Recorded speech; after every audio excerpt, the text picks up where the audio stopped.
Well, now an investigation from the Free Press shows many of those white South Africans, also known as Afrikaners, are barely scraping by because of what they say are failures in U.S. government systems. Refugees is that they're spending weeks in motels in unsafe areas.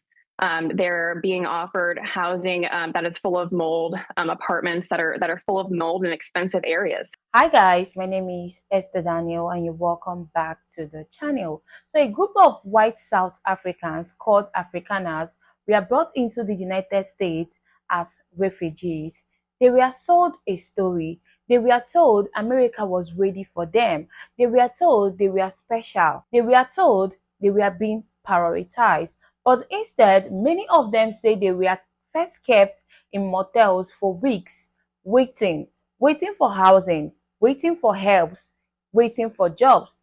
And after all those weeks in motels, this is what many of them were finally given: unsafe areas, apartments with mods, and almost no cash support.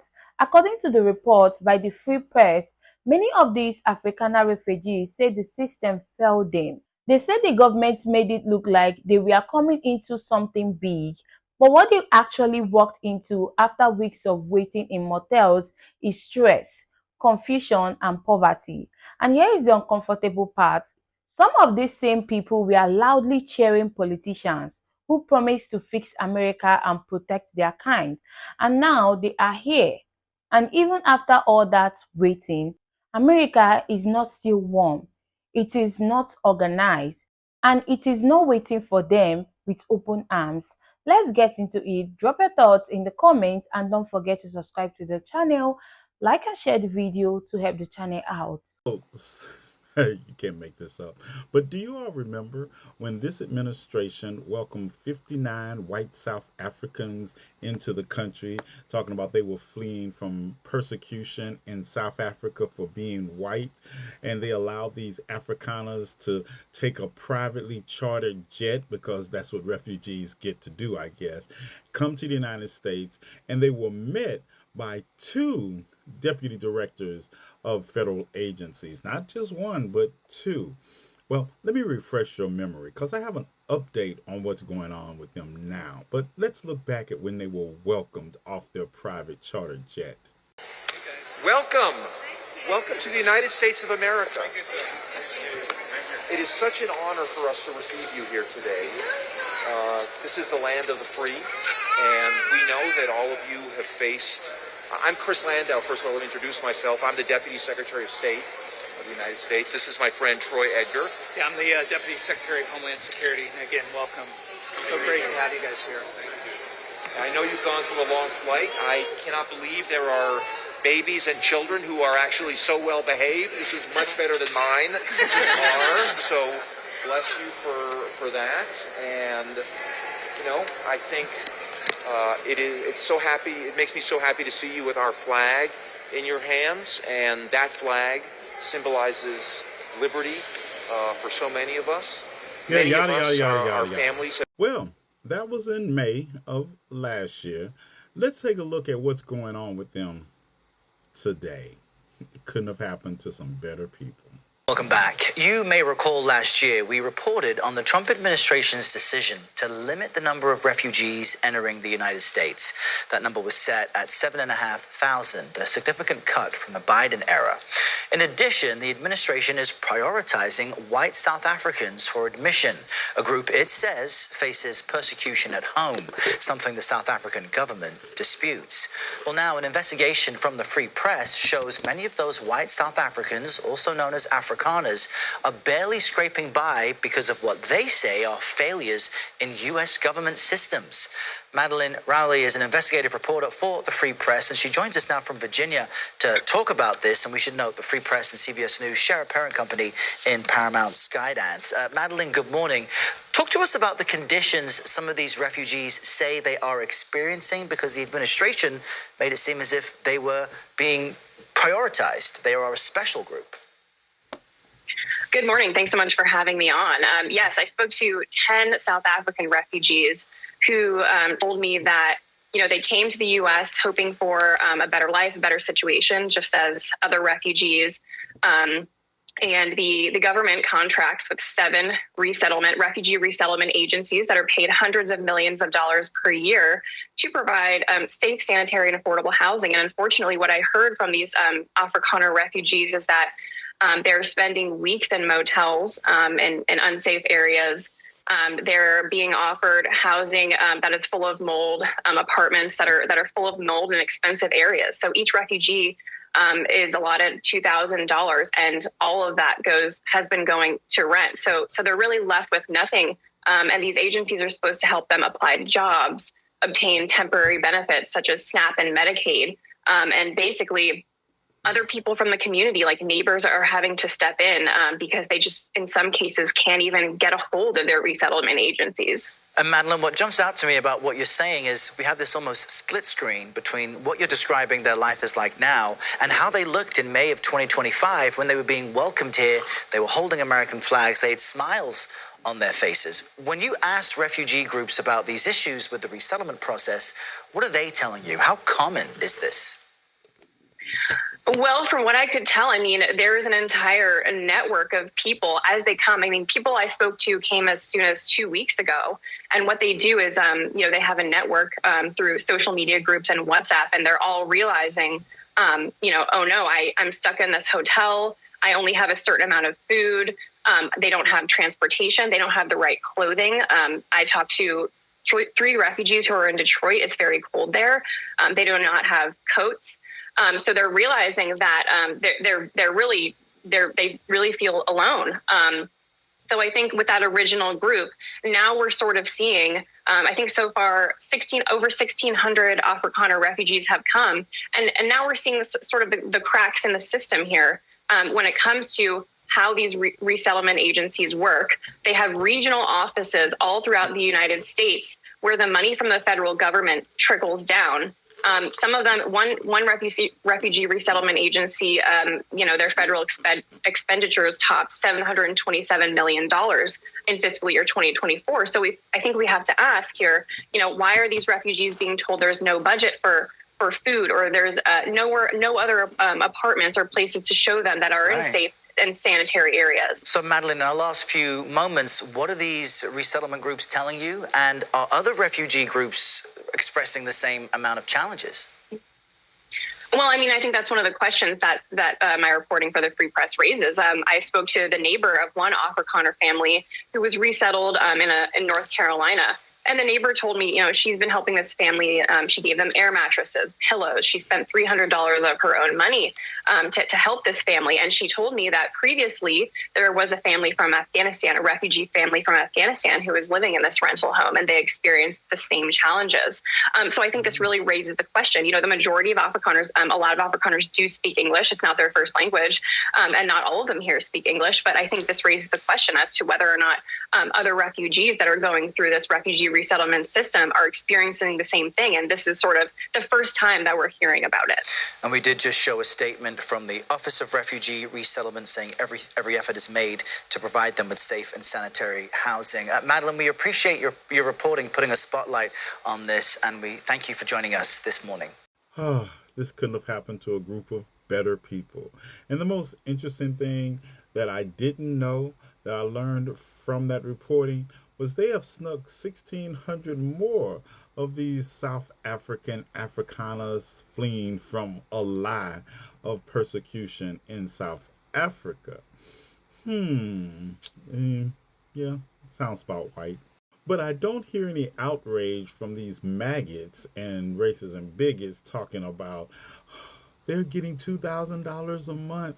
They're being put on welfare so they can have medical and yada, yada, yada. I don't hear any of that from those anti-immigrant groups that are always talking about immigrants just being allowed to breathe in the United States. Like I said, couldn't have happened to a better group. Yep, I guess their usefulness has run its course.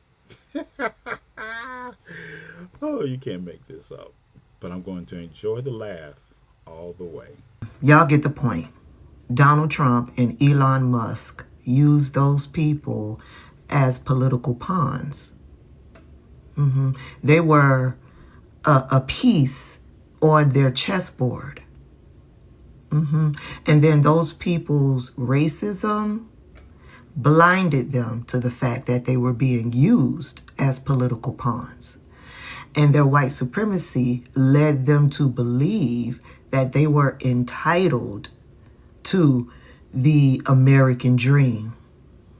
Now that they're here, has anybody told them what white Americans, white racist Americans in this country, what white supremacists like to tell people who are not American citizens? Has anybody told them that?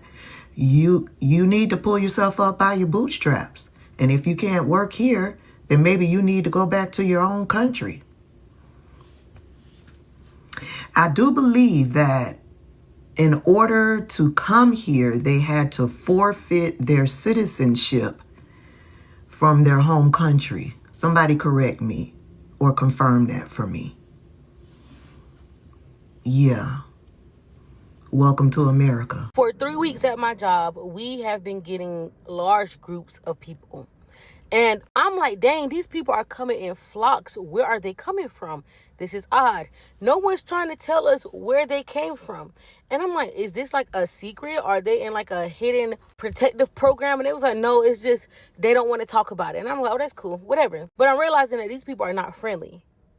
So I'm like, okay, maybe it's a cultural difference, because talking to them, I can hear that they're not from America. I finally ran across a friendly group yesterday. And when I mean a friendly group, I mean everybody was friendly and everybody was talking. And I was like, okay, maybe it's not a cultural difference. Maybe those people really just was in a bad mood. So I get them to my job and they're still talking to us, the friendly group, right?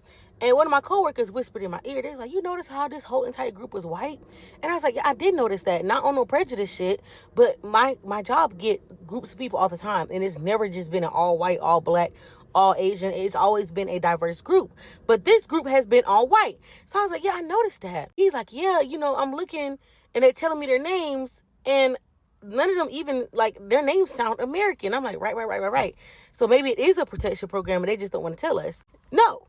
One of the people heard us talking. They was, oh no, we're with the refugees that Donald Trump, like, let us come over here. And I'm like, what? From where? And they was like, from South Africa. I'm like, South Africa? And they was like, yeah, that's all we could tell y'all though. And we was like, okay, bet. So me and my coworker, we go do some research, okay? Me and him doing some research. And we realized that, yes, this program was meant just for white people. So we wasn't tripping. We was making a very astute observation. Me and him like, why is it only for white people? We do more digging. After we do some more digging, it makes a whole lot of sense why they was being rude to all the people at my workplace. Because everybody at my workplace is minorities. Black or Hispanic. Some type of Hispanic. Makes sense. Because it is indeed just for white people. And now that we know that they're coming here because they're saying that black people over there are, ruining their lives, tearing up their farmland, persecuting them, it makes sense why they was walking on ice when talking to us. But after doing some more research and seeing that the people over there are saying no one is harming them, it's not even just white people that's getting harmed, we don't understand why Donald Trump is spinning this narrative. I'm like, okay, these are MAGAs from South Africa. I get it now. So I had 2 more groups after I made this, discovery. In the last group I got, Fast Car came on the radio like, you got a fast car. And I in it, not the original, but the remake with Luke Combs. And one of the guests said, love your music. Your people are more civilized over here. So I had to go speak to my manager. I'm like, I need to take a break. I need to take a break. I need to get off the clock real quick because I am irritated. I explained to my manager what happened. My manager was like, just separate yourself and hopefully you don't have to deal with them for the rest of the night. And if you do have to deal with them for the rest of the night, just stay out the way. I'm staying out the way. But I'm just sitting here stewing. And I'm stewing because do you know how many Americans, farmers in America, need help? Do you know how many farms are getting taken away from black people in America? And at this point, it has went past black people, even the white people, even Asians, even whatever. Do you know how many Americans are struggling and we're extending our hands out to South African refugees that just don't want to come to terms with whatever they got going on in their own country? Are these the same people telling us that we don't supposed to help Palestine and Sudan, Congo. These are the same people. All these people that support Trump, that's saying, oh, y'all don't love America. Y'all hate America. Y'all hate America. Y'all don't even want to help the citizens here in America, but you're going to help some citizens somewhere else.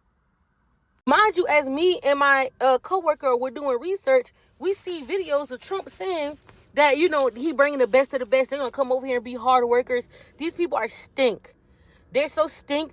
I had another guest that had nothing to do with them on my bus at the same time. And he was like, could you please let down the windows? Like, it smelled really bad. They're not rude. One of them made the comment that this is like a vacation for him. So this is the best of the best? Is this not just plain racism? I want, because black people and other minorities already know it's just fucking racism. I want white people to get a fucking grip. This is just racism. And then he brought racist white people from other places to America. All while he's actively deporting Americans, killing Americans because he don't think they're Americans. You're bringing in non-Americans. Are we serious right now? They struggling. They are struggling. So the Afrikaners, Elon Musk had Trump bring to the United States because they were being prosecuted, are stating they are having serious issues surviving in the United States. And the only person that can be blamed for this struggle is Trump himself. Trump cut a bunch of funding that Biden set up for refugee programs. And it wasn't just the money that Trump cut, it's also the staff that he cut at refugee offices and other federal offices because of the Doge department. Elon Musk did this to his own peoples.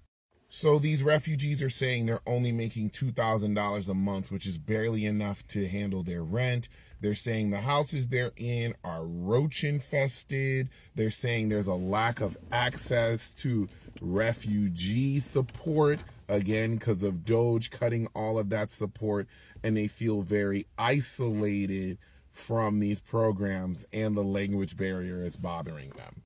So I'm not sure what more can be said about this struggle and why cutting refugee programs and the people physically working in those refugee programs was a bad idea, because even the people he is trying to help, the better immigrants, as they would say in the Trump administration, are now struggling to be here.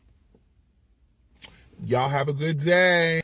Y'all remember this time last year when the Trump administration brought over that group of white South Africans claiming they were facing racial persecution and injustice in their home country?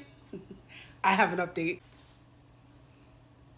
Out that the majority of them are struggling here in the United States. They are only given $2,000 a month, which typically their rent eats up, so they have no more funds for food, transportation, anything extra.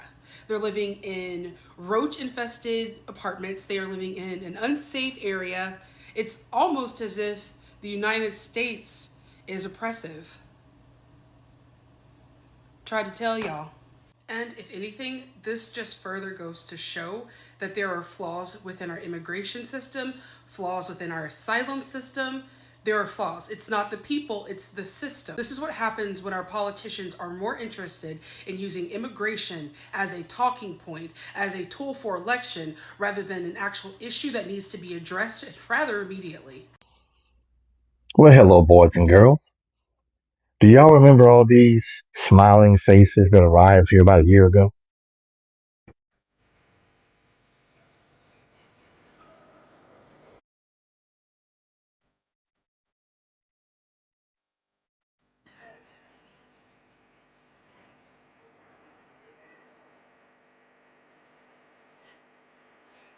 Farmers are being killed.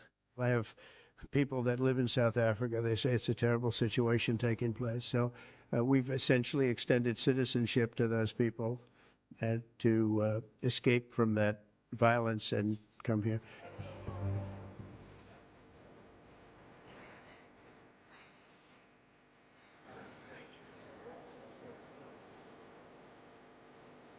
All of these folks who've just come in today have been. Well, I remember them. They got off of that plane smiling like they had just landed in Disney World. They thought they was about to come over here and live a life of luxury, zero labor, and all the racism their little hearts can stomach. But they are learning out the hard way that the grass is not always greener on the other side, and racism is expensive than a motherfucker. They can barely pay rent. They don't have the right clothing. They can't afford to buy the right clothing because they're barely affording rent. They barely have food, and most of them are still living out of hotels, which we know is expensive as a motherfucker. They thought they was about to come over here and be the brand new Elon Musk, arriving from South Africa. Yet another fatality of those that have blindly put their faith in Trump, racism, and hatred. Happy Black History Month.